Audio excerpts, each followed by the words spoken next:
search for Python installation.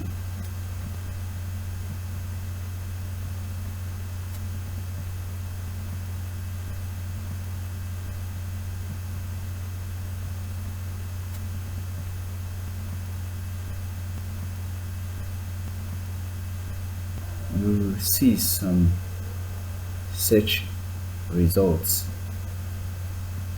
Go to the one with python.org.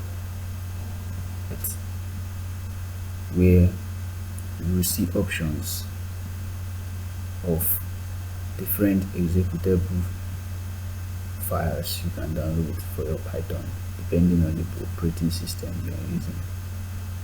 By default, it suggests you the suitable version for your operating system. So we are going to click to download the option provided. The reason for clicking this option is because it seems to be the best option for your Python installation. Wait for the download to get completed.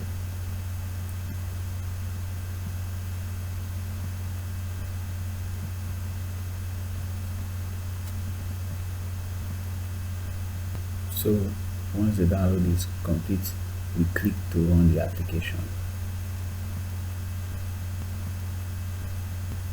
To install the application, you have to use the install now option.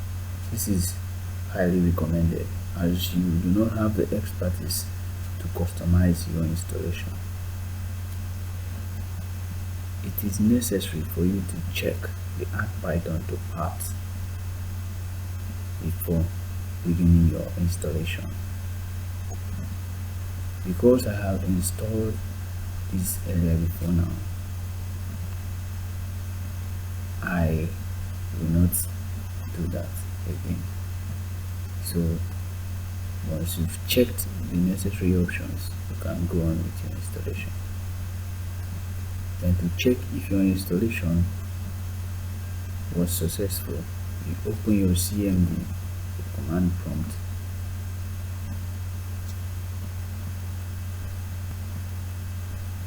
and type the command python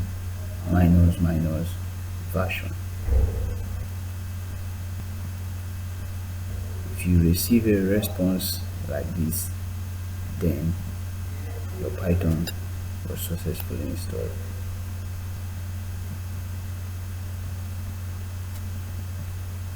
Thank you very much for watching. See you next time.